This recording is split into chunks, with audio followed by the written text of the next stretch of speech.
Hey everyone, it's Rick, and thanks for joining me on another Inwyt Walkabout. It's a gray spring morning this Easter Sunday. I'm walking in my neighborhood again. Give you a little view of the road.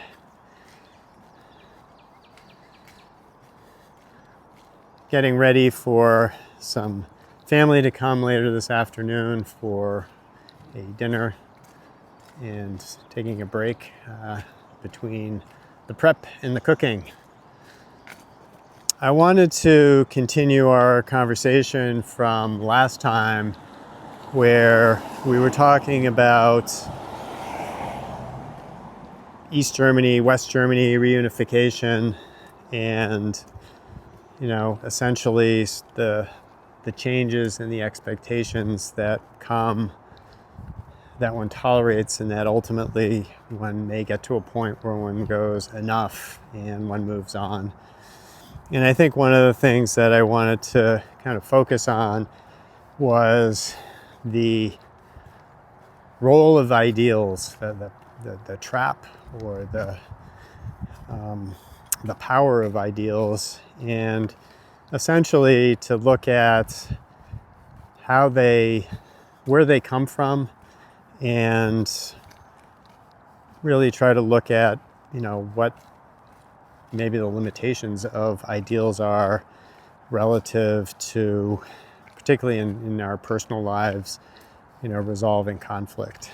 And so I'll give you a quick example as a follow-on to that story that I've been pulling along for a couple of sessions in East Germany, where after reunification, my uncle, who I mentioned had been fairly entrepreneurial during East German times, essentially playing the system and working through the barriers, sort of the socialist structure of industry to make things work along the lines that he wanted to do. And when reunification happened, he saw this as a great opportunity finally to join Western standards, the capitalism approach to the economy and so forth, and immediately thought, great, I'm going to now build my business and expand out into the West.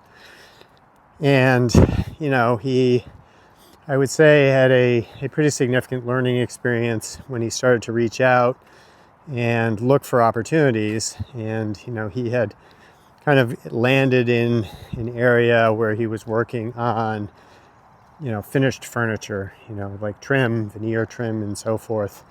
And he reached out to a company in the West who he thought might be a potential partner for business expansion and, maybe finding an entry point into the West. And, essentially he was met with, I'll say, tepid interest, in the sense that, they had no interest really in having him come into the West German or the Western market with his ideas and products, and instead saw an opportunity to basically sell him obsolete equipment by Western standards that he could potentially buy from them and expand his business in the Eastern Bloc countries, where there was just a stark shortage and really, I would say, a much more basic approach to economy and products. And so I think he was a little bit taken aback by that, but having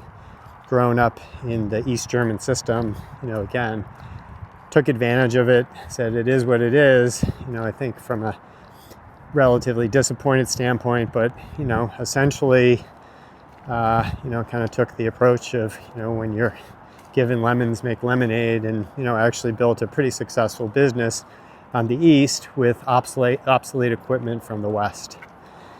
And so you can again start to see how, based on that story, the ideals that exist before a major change like reunification create a picture that really is not accurate and is not something that actually manifests when a change occurs. and on the West side, for all of the celebration, if you will, for reunification and, bringing the country back together and, building a common base for economy and so forth. There were also, I think, some very hard learning experiences as they started to see when the East German infrastructure and the way things were operated were really in a shambles, and all of a sudden, the imposition on the West was going to be to have to provide major economic support for rebuilding, and all of a sudden that was not what people had signed up for, and there was immediate ongoing conflict because, again, the ideal did not match the reality.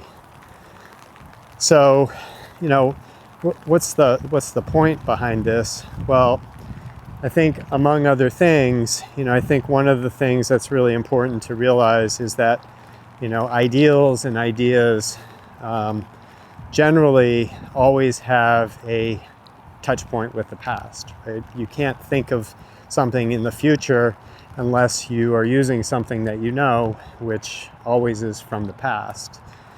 And generally speaking, ideals, unlike facts, are based on incomplete information and really lack of understanding. And so, we basically move in a direction, particularly when you're in sort of a personal improvement state where we don't understand why we're in conflict with whatever it might be. And so we generally pick something and say, I'm unhappy with, pick something simple like, my eating habits. So, I'm eating too much of, sweets, candy, chocolate. So I'm going to not eat chocolate, and so we, again, play these games around New Year's resolutions or, giving something up for Lent that, we can kind of follow through with for a finite period of time. But when that period is over or, something else comes up, we go right back to, where we were before. So again, ideals generally are opposites to what is, right? We're back in sort of what is versus what should be. And the what should be is generally an opposite because we don't actually understand what is. We do what we think is going on. That's how we approach things. And so our only remedy, if you will, is to do something opposite. And it's never completely on target. And again, it's something that requires a lot of effort to maintain because the foundation for what we normally do is really, embedded in a lot of traditions, behaviors, experiences, and so forth. Sort of our self-image and our worldview that we don't actually understand why it is what it is.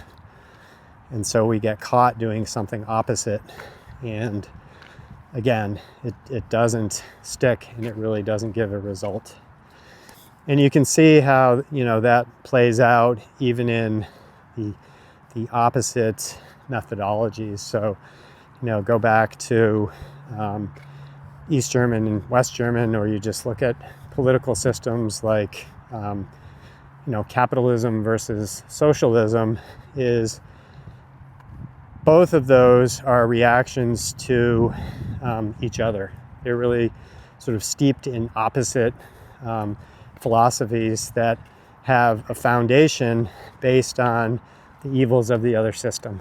And so we basically say, capitalism is evil if you're a socialist or a Marxist or a communist. And so you say we must do the opposite of what capitalism is about.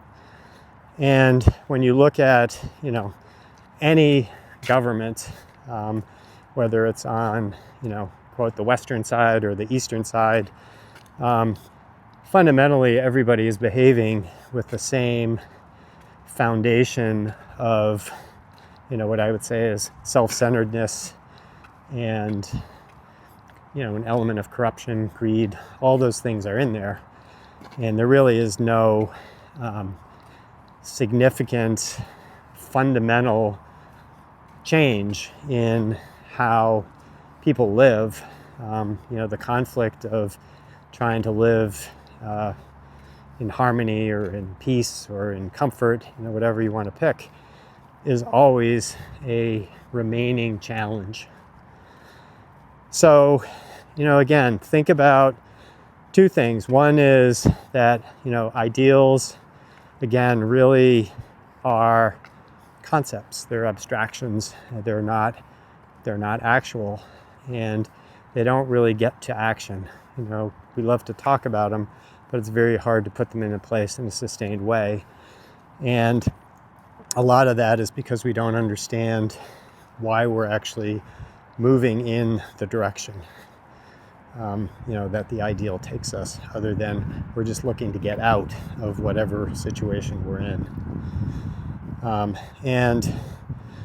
think that, again, sort of underscores the key point that, if you really want to have sustained change, at the personal level, or even in change management of systems and processes, is unless you understand the problem that underlies whatever dysfunction you're looking at, you're not going to create a sustained solution.